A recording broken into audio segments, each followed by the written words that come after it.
Lucu,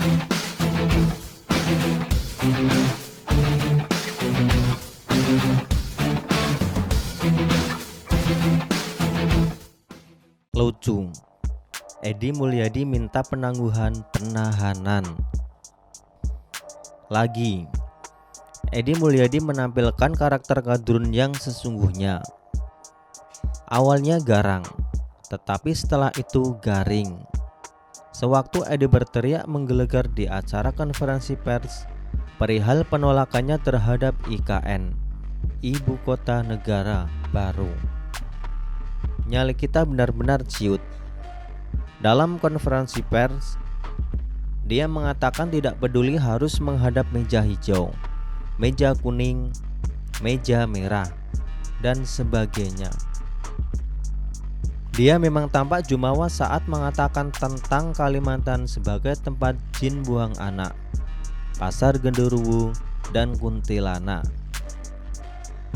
Masyarakat Kalimantan segera bereaksi, karena isi videonya memang sangat-sangat merendahkan nilai-nilai kemanusiaan. Tidak hanya warga Kalimantan, namun juga seluruh rakyat Indonesia.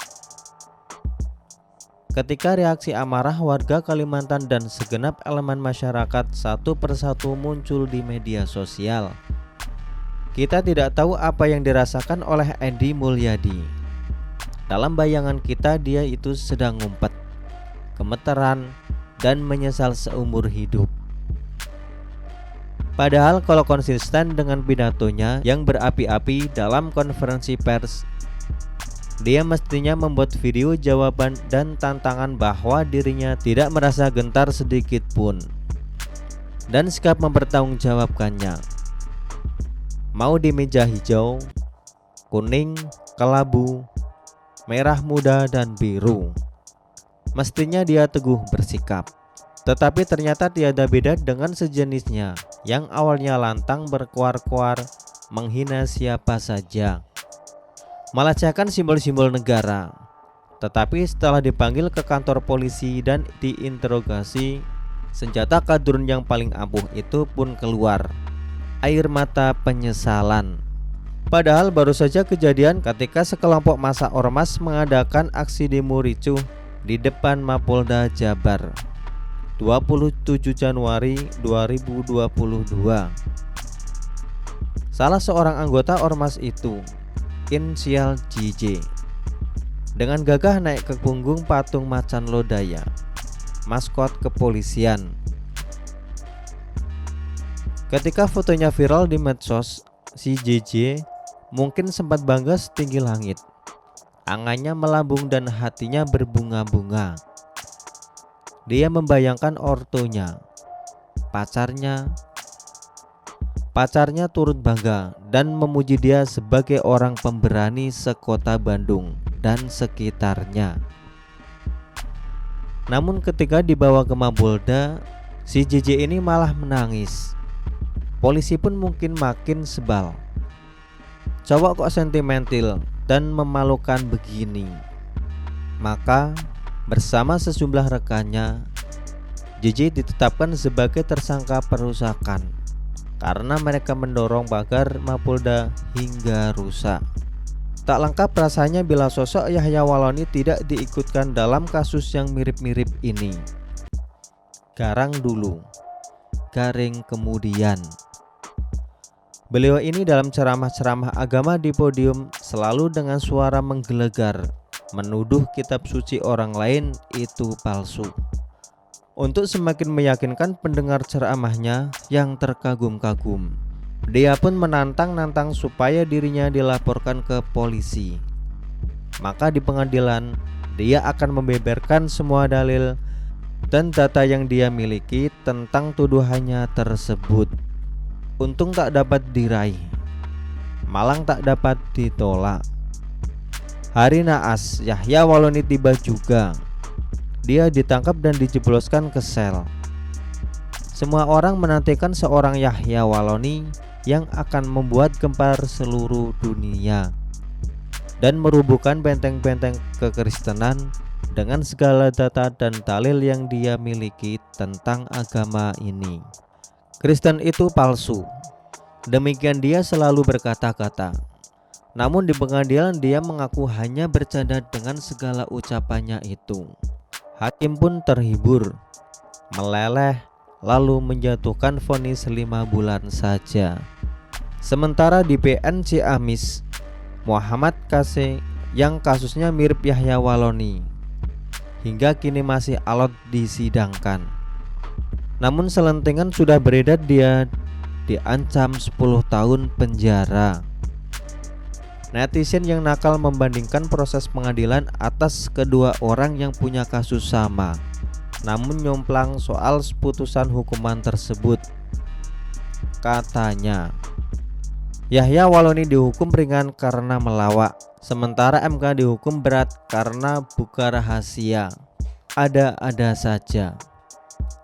Netizen memang selalu sok tahu.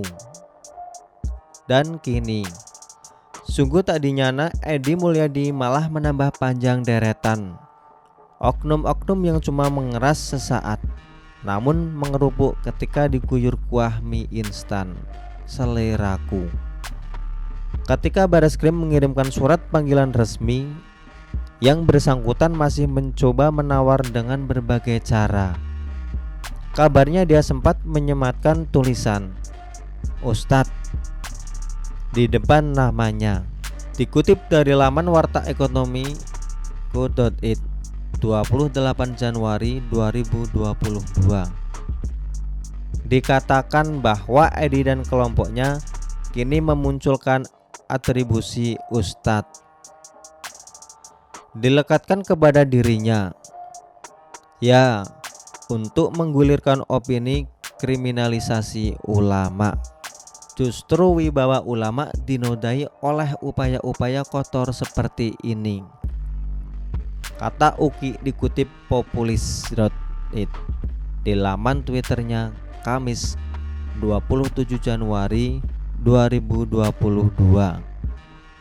Tapi dia malah kena bully gara-gara itu.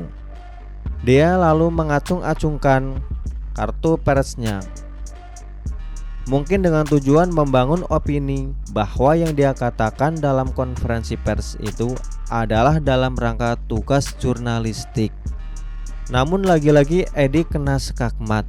Seorang pegiat medsos menertawai ulah recehan ini sambil menegaskan bahwa aktivitas Edi dan kawan-kawan dalam konferensi pers itu sama sekali bukan karya jurnalistik, kecuali jika sebelum menggelar konferensi tentang IKN itu, Edi Mulyadi telah mewawancarai jin, genderuwo, kuntilanak, dan mereka memang menyatakan keberatan dengan IKN di Kalimantan. Barulah itu bisa disebut sebagai karya jurnalistik, dan Edi Mulyadi tidak bisa dihukum karena itu. Demikian pegiat sosial itu, seperti mengolok-olok sosok yang kabarnya sudah tergolong wartawan senior. Dan memang semua upaya itu tidak mempan. Edi Mulyadi langsung ditahan setelah melalui pemeriksaan selama beberapa jam. Tapi kembali terdengar info di mana pengacaranya minta penahanan klien ditangguhkan. Apakah ini indikasi Edi tidak betah di sel? Padahal sewaktu datang di Bareskrim, Edi tampak membawa bungkusan plastik kuning yang katanya berisi pakaian dan perlengkapan mandi. Artinya, dia sudah siap lahir batin untuk ditahan. Dan ini tentu suatu berita yang membanggakan sebenarnya. Tetapi kemudian kok ada permintaan penangguhan penahanan. Padahal yang bersangkutan tampaknya sudah siap, namun tiba-tiba minta ditangguhkan. Terus terang, ini menjadi sangat lucu. Mengalahkan kelucuan ketika Munarwan minta waktu sebentar untuk mencari sandal.